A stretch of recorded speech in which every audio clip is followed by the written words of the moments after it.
You ask Tiger to solve. This deals with linear equations with one unknown.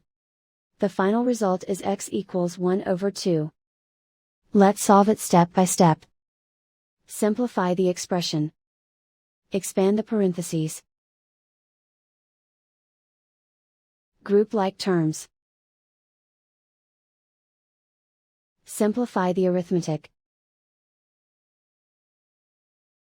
Group all constants on the right side of the equation. Add 2 to both sides.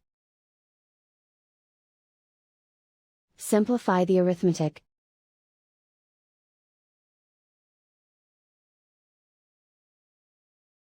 Isolate the x. Divide both sides by 4. Simplify the fraction. Find the greatest common factor of the numerator and denominator. Factor out and cancel the greatest common factor. And so the final result is x equals 1 over 2.